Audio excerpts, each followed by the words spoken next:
Good evening, ladies and gentlemen. Welcome to a new episode of Eve Echoes. Tonight on the show, we are going to be reviewing the balance patch adjustments that were posted, I think it was the 18th of April, right before the patch went live. The balance patch, yeah, it went live yesterday, on Wednesday. Now, it wasn't on the 13th as I suspected, right after the test server, the public test server we iOS users did not have access to, ended, but it was just 1 week later because it looks like they actually took in some of the player feedback, some, maybe the whole lot, not entirely sure there, but there's some good stuff that changed, there's some bad stuff that was done. All in all, this is a good step towards what they promised, analyzing the balance patch, the community feedback and adjusting accordingly. But, you know, you also have to analyze the feedback itself because some of it might not be good. Because it all depends on how you collect and understand feedback, definition of feedback. If there's 1,000 people complaining that some specific mechanic is bad, even though it is perfectly fine, but that specific mechanic is not understood or just affects the meta that those 1,000 players are trying to use, then that feedback is not legitimate. It's not good feedback, and because of the sheer number of submissions on that subject, if you don't analyze the feedback and you don't actually compare against the the validity of the mechanic itself, you end up doing some changes that aren't actually supposed to be done, because the initial balance was probably good, and reverting it or adjusting it, nah. So let's not waste any more time and head over to the page in which all the balance patch adjustments are being displayed. The article starts with the following statement: "Thank you so much for sharing your valuable feedback during the balance test. We did a few adjustments shown below based on your suggestions. The final balance version will be available to everyone soon, so stay tuned." Now, let's compare, and we'll take each point and we'll basically decide, we can together decide, you in the comment section, me right here in the video, if the stuff that was adjusted was legitimate, or at least done after validating against the mechanic itself. Number 1, the speed bonus provided by ship command skills has been decreased from 45% to 40%. If you guys remember, in the patch, in the original balance patch, the ship speed reduction, actually the ship speed bonus that the skills provide, was lowered from 45% to 20%, basically making all the ships in Eve Echoes considerably slower. And if you guys don't know, we talked about all the balance changes in a 1-hour episode that we did last week. And in that episode, we did mention that some of the ships actually rely on speed. That's the only method, the viable method of tanking, or at least that the option that the game provides them with for asymmetrical combat, and just reducing all the speeds basically put them into gutter. Now, a lot of players complained about this, and a proper adjustment was made. Indeed, some of the ships were extremely fast and didn't actually deserve to be that fast, so just a 5% reduction in the bonuses that the speed overall bonuses provided by the skills themselves for ship navigation across the board over all ships, from 45% to 40% increase. That is actually good. It won't affect the speed tankers that much. It will just by a little bit. But this one is actually a good call. So Minmatar players, rejoice! Your ships are no longer garbage. Moving over to number 2, new skill fighters, which can increase the hit points and flight velocity of fighters. Yeah, this was actually needed. Why? Well, first of all, there's the drone skills. You know, you have the 6 drone skills for each type of drone size, for light drones, for medium, and for heavy / sentry drones. And additionally, you have 3 more skills, which are called drones, advanced drones, and expert drones, which basically provide velocity, and I think a bit of optimal, and some speed for the drones themselves, which is kind of a utility skill. Also allows you to field more drones, if I'm not mistaken, plus it increases the drone command range.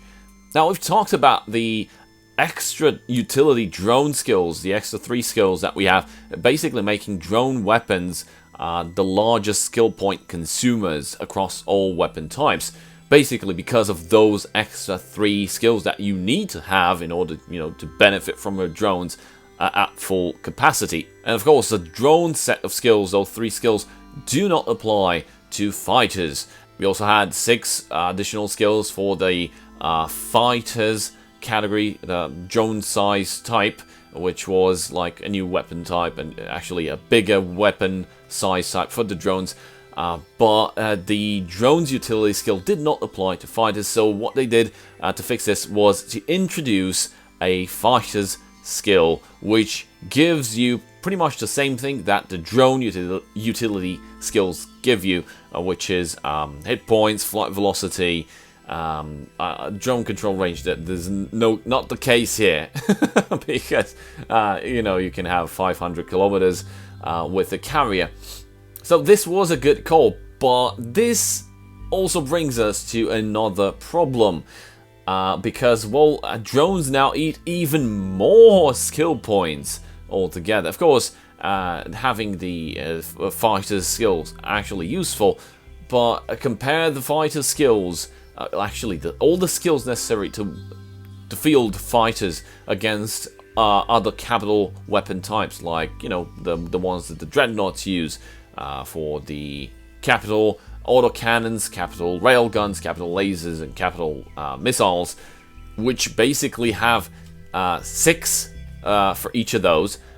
So you also had 6 for the fighters, and now you have fighter's skill, which is an additional skill which will eat up skill points if you want to be proficient at using fighters in your carrier.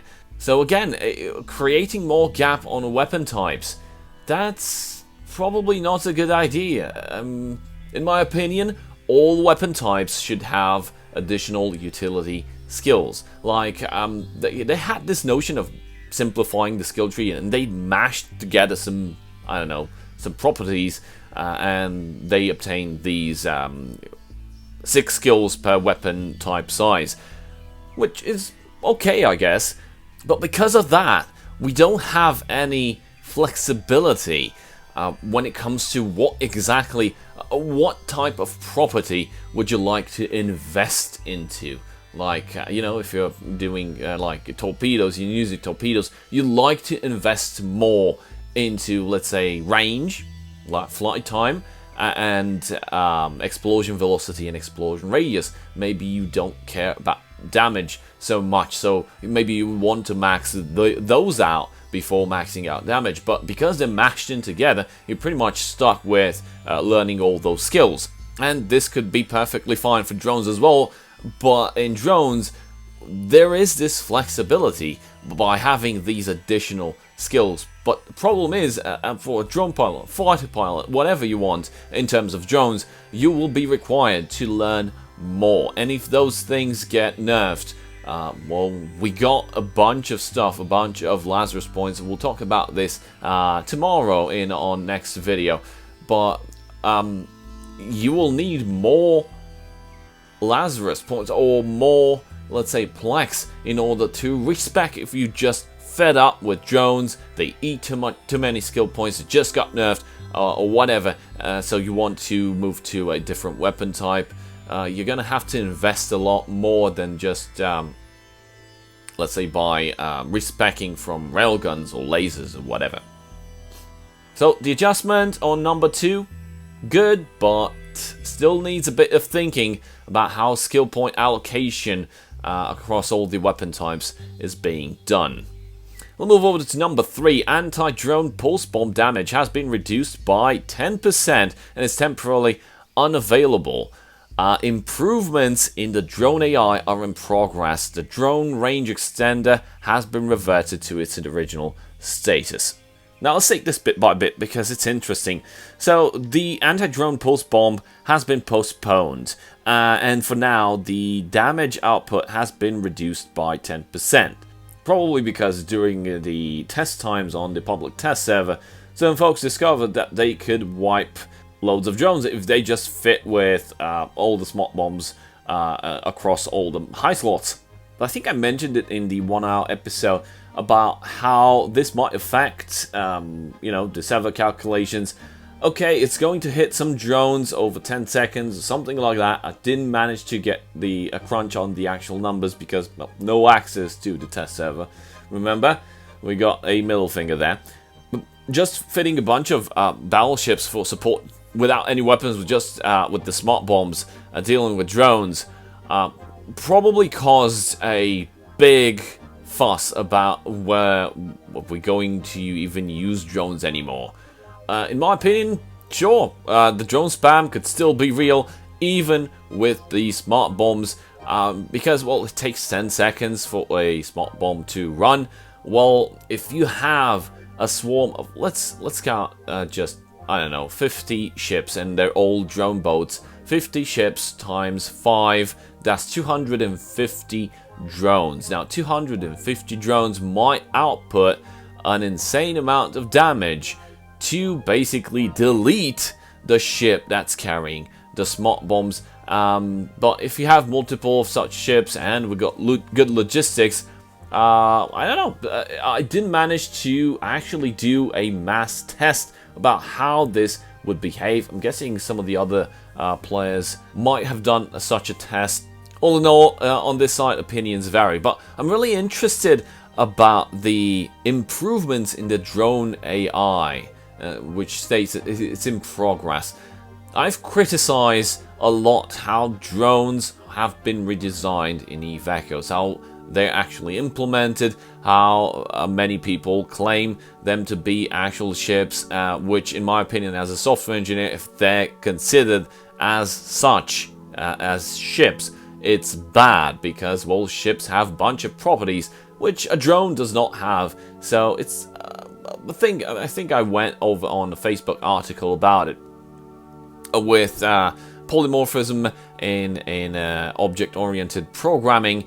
And if you actually have inheritance on objects, you can basically toy around and construct upon them and make even bigger and bigger objects while maintaining the small objects small. You don't need to have a big box filled with nothing in it like a drone. So considered as a ship with the multitude of properties that a ship has, just to have a small quantum of that memory space filled up with the actual drone properties. So all in all, I think that the drones really need to be considered and tweaked, and definitely investigate why do they crash the game, why do they cause black screens, why are they actively causing the server to, let's say, malfunction, not work properly in big fights. And you start off from there and you actually revise the drones and you improve their design and how they function and their mechanics and memory usage, calculations and operations that the server must do for them. And then you come up with a module like an anti-drone module, because that's what the anti-drone, the drone pulse bomb was for, to prevent drone spam, because they were unable or unwilling to fix the drone problem that was causing the server issues and the client issues and all that. So just, I don't know, putting a band-aid on an open fracture severed leg didn't look much like a fix. So this actually gives me a bit of hope that maybe they will be working on drones further on and actually improving the drones themselves, working on the drones themselves, not a fix to patch a different problem that will cause another problem and cause even more stress for the server. So this is actually a thumbs up from me. This is something to be praised, and I'm looking forward to the drone changes that they're working on. And the last bit is drone range extender has been reverted to its original status. There's no item in drone range extender. There's the drone range rig. The change was referring to a rig for, I don't know, there's the drone range which extends the drone command range, and then there's a different rig type that offers drone fall-off damage. But there's no rig that actually modifies the drone optimal range. And also there's no rig with such name, drone range extender. So I have no idea what happened on the test server. Maybe the rig that gives fall-off range to drones was switched to a rig that gives optimal range bonus. But this was mentioned in the original balance patch notes that the drone range extender is now giving a fixed amount of optimal range. And now they're just saying that it's been reverted to its original status. So I would incline that the drone rigs that gave fall-off range were swapped. The bonuses were swapped to optimal range, and now they've taken it back. I have no feeling about this one because I wasn't able to test it. If you managed to test it on a public test server, do let me know what's the exact rig that was changed, and if you have any I don't know, insight of how exactly that might have affected the entire picture, do let me know in the comment section. Move over to number 4. The shield extender cooldown time has been changed to 126-150 seconds. The original balance patch changes referred to the shield extender cooldown being 180 seconds. And this, I'd say, is something bad. The 180 seconds timer was definitely a good change in the original balance patch. Now, because a bunch of people cried about it, they reduced it, and see, this is not good feedback that you take into consideration. I'm sorry for people who actually demanded this, but it's wrong. In my opinion, the cooldown should be completely removed. The actual activation of the extenders should be completely removed. The extenders should only provide a passive bonus, and that's that, because that's what passive means. Passive tank, buffer tank. There's no such thing as buffer active tank. The fuck is that? So in my view, these activation timers, these activation themselves on all the passive modules, be it the damage amplification modules, or the extenders, be it armor, be it shield, should be completely eliminated. These should be passive stuff. Anyway, number 4 in my opinion is a no-go. Should have kept the 180 seconds, and towards, I don't know, the near future, work on completely removing activation from these modules. If you don't agree with me, drop a comment below and let me know, because, well, I'm interested in your opinion, and we might just have a great debate in the comment section. Move over to number 5. Differences between the passive and active effects of armor plates have been narrowed, and the cooldown time has been changed to 126-150 seconds. Pretty much the same thing as number 4.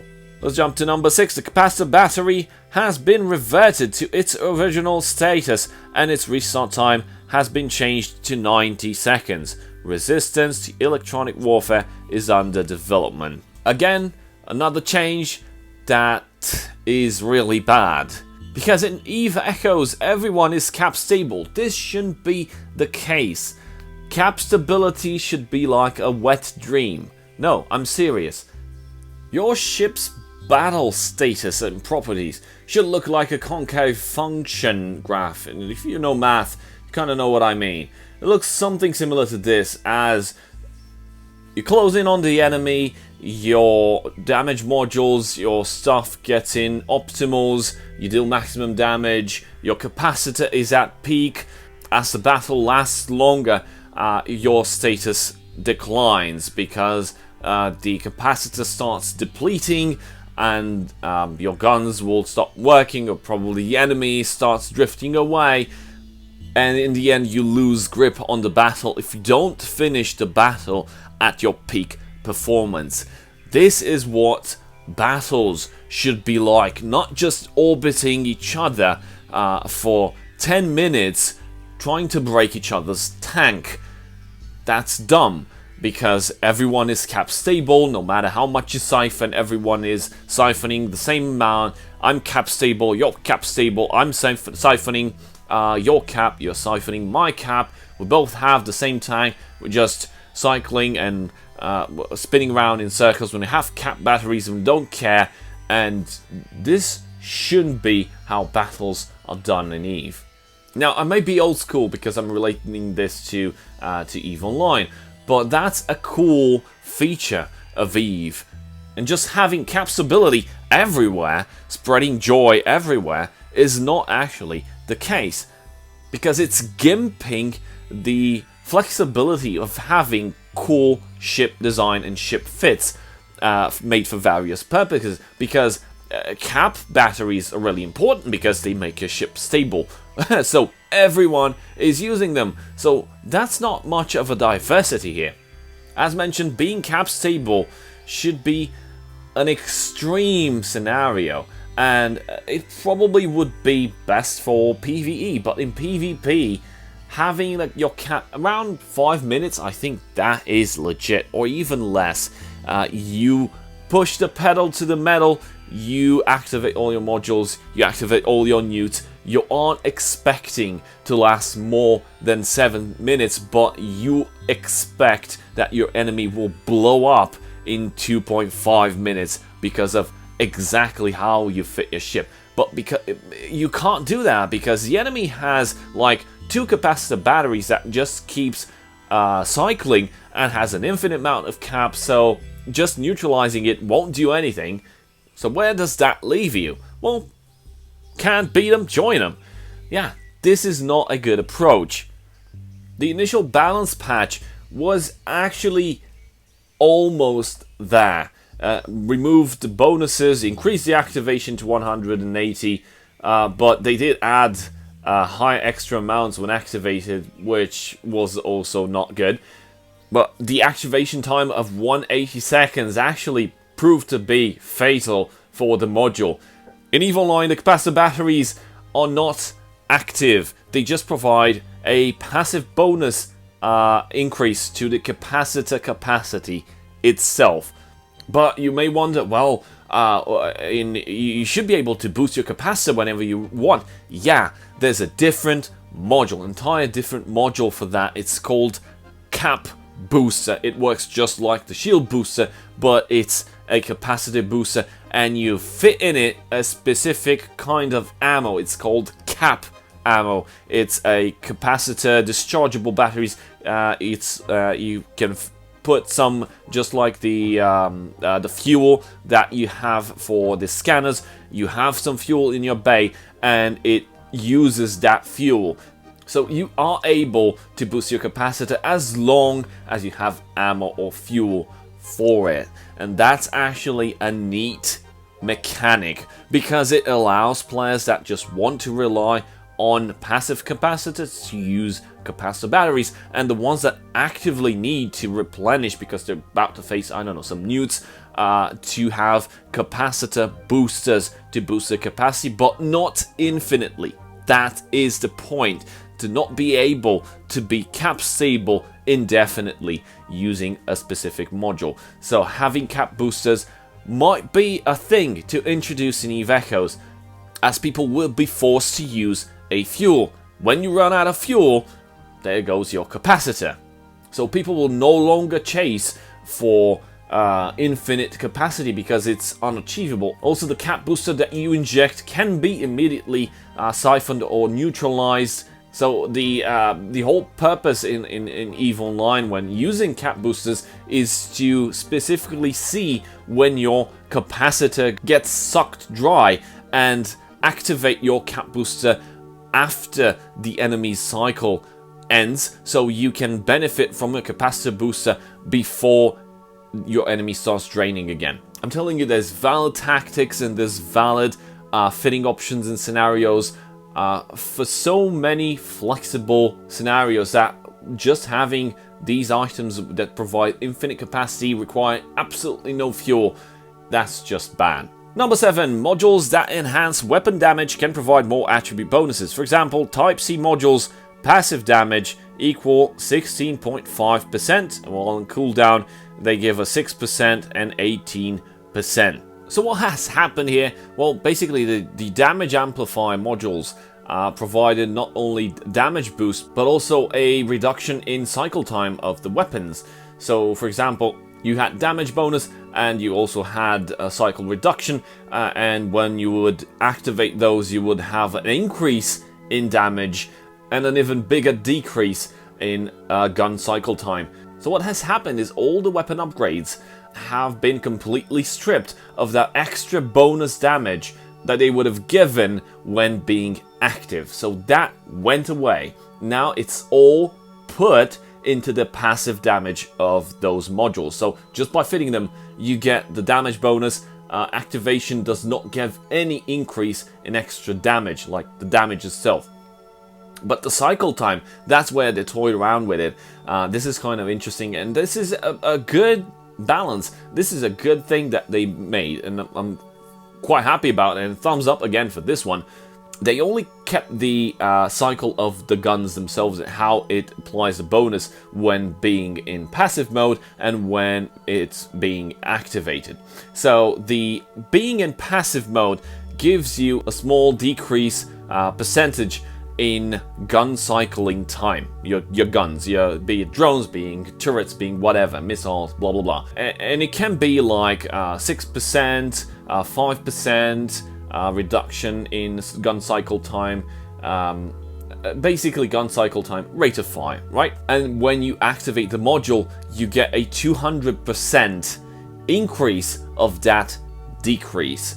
So the decrease doubles, meaning your guns will cycle even faster. But it's short-lived, just as before, and now the cycle time is much higher. I think it's around 130 seconds or so, which is good. People won't be able to spam and cycle the damage modules, the damage amplifier modules. And yeah, that was a valid concern because it would make the damage incredibly high for an indefinite amount of time.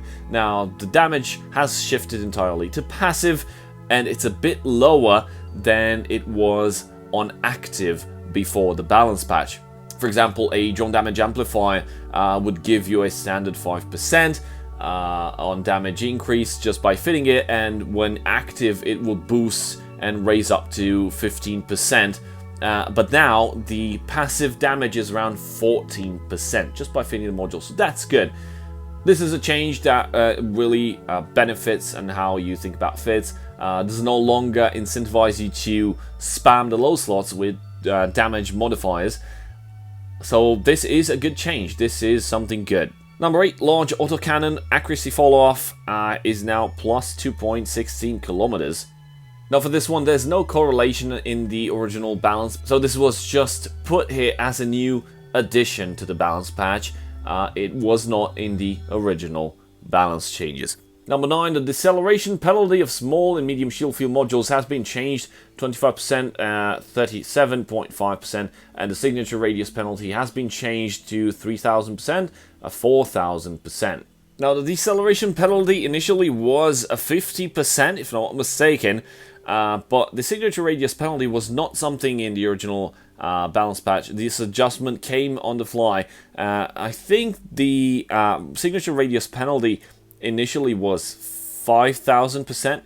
Don't remember exactly because I haven't been flying guardianships very much, but it looks like a small reduction there that might help with the signature radius. But let's be honest, I mean 5000 or 4000 or 3000, that's anyway a big number. You're gonna get hit with any weapon type at those values, or at least I think so. Am I wrong? But the adjustment of the deceleration penalty, it should have been kept to 50% reduction. Why? Because, well, you're trying to protect the entire fleet, or at least chunk of it, with your shield field module. Should you be able to zoom around the battlefield with the entire fleet inside a bubble? No, you shouldn't. And why is that? Because, well, you're cutting off any chance of a brawling fleet to basically get inside the shield field bubble and, well, to be a counter to your shield field bubble, stay inside, sniping, or whatever mid-range fleet you got. So a brawling fleet should be able to be a counter to you and get inside. But if the Guardian is being able to zoom around the battlefield and everyone else inside of the bubble as well, this is not really fair, is it? So a 50% reduction, a penalty to the Guardian speed in just when having the shield field module open was good. Reducing that and giving it more speed, I don't know. But 25% or 37% also seems like a good value.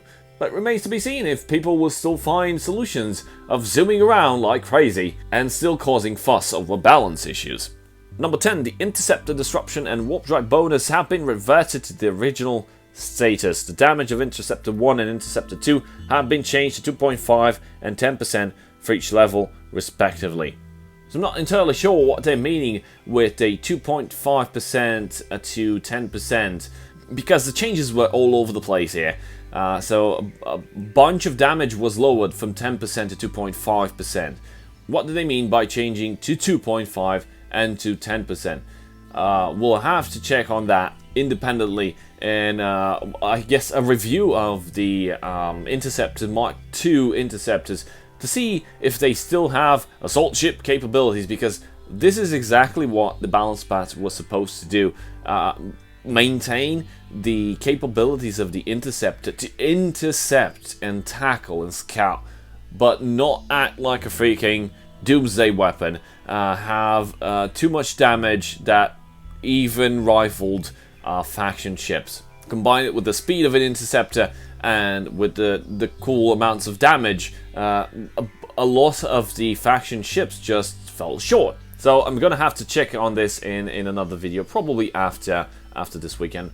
The Interceptor Disruption and the Warp Drive bonus being reverted, which just gave them a bit of bonus to basically behave more like tacklers and evade damage, not so much dealing damage, and now they've reverted it. I don't like this change. I don't like this adjustment in particular.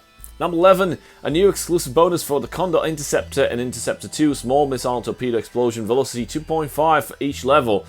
And this is making the Caldari Interceptors better. Not entirely sure if they're better in terms of damage output, or at least it fell behind compared to the other Interceptors in terms of damage. So the other Interceptors received a nerf in terms of damage. Did the Condor still fall short after the nerf, so they had to give it a bit just to like have at least 100 DPS, I don't know. Again, something for a future episode in which we review the Mark II Interceptors. You also have a velocity adjustment for the Interceptor of the original balance from 12.5 to minus 4.1, so they're not going to lose as much speed. So this is good, but not combine it with damage. You mentioned you need to take the assault ship properties out of Interceptors. Do that. Number 13, the Heavy Interdiction Cruiser kept the +1 high slot and lost the -1 mid slot. So this means that they have also the mid slot that was removed, and they also gained 1 high slot. This is good love for the Heavy Interdictors, but the Heavy Interdictors are supposed to be something tanky and keep that warp disruption field generator online on the field to prevent people from from getting outside of the bubble. But they're not supposed to be a really good weapon platform. If you want to compare it to the Broadsword or the Onyx from Evil Line, they're well tanked. They excel at what they're specifically intended for, which is deploying a bubble centered around them to prevent people from warping. But they don't have that much damage. They're good and tanky to live while keeping the field up. But they're not supposed to be like pistoleros, jocatores, you know what I mean. 16, the Disruption Range bonus on Armageddon 2s has been increased from 10% to 12.5%. This is a shitty description because, well, the Armageddon 2 doesn't have any warp disruption, if you're thinking about that. No, it's just energy neutralizing and energy Nosferatu. So, I don't know, let's call it language barrier. So the range of the Nosferatu and it neutralizes has been increased, which is good. The Armageddon is supposed to be a good E-War platform when it comes to capacitor warfare. A few adjustments on number 17 in Blood Raiders anomalies when you get like the rigs that can be found in Blood Raider space. The lock speed blueprints have been changed to capacitor recharge rate blueprints. And in the Serpentis anomalies, the battery blueprints have been changed to flight velocity blueprints. This is actually good. Means there's no longer just the Sancha that have velocity rigs, and now we have also inside the Serpentis anomalies. I suspect it also applies to the relic and data sites.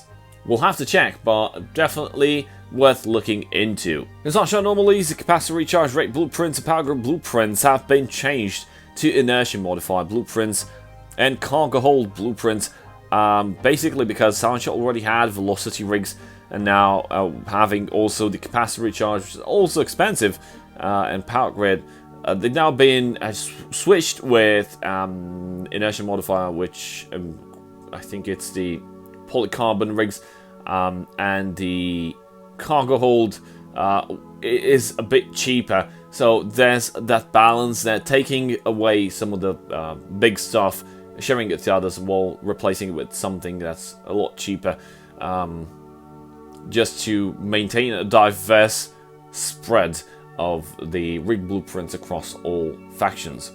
And of course, last one, the maximum limit for each bounty of combat rewards has been decreased to 50 million. This is actually pretty cool. The number 20. So there's a couple of things that I don't like here. Of course, combine them with the things that were in the original balance patch. It's still 50-50, but I think some of them have been improved. Oh, by the way, I think I skipped this one. I wasn't paying attention. Number 14, the bonus on Apocalypse Strikers has been reverted to its original status. This was a good call. Yeah, this is a thumbs up from me. The Apocalypse Strikers was still the best ships in terms of PV. Just giving them more would have been a complete disaster. So they actually went on and fixed it. This is a good adjustment. This one is the best adjustment. It was very obvious. If they would have kept it, I at least would have entered rage mode. And yeah, also the I missed this one as well. What the hell was wrong with me? Must be tired. The damage bonus on Nightmares has been increased from 12% to 15%. Basically because Nightmares are actually known for the tankiness, also with the shield field modules behaving as guardians, but they're not actually really that much used because rattlesnakes are far better, Macarials are far better, and of course Apocalypse Strikers were even better than all of those together.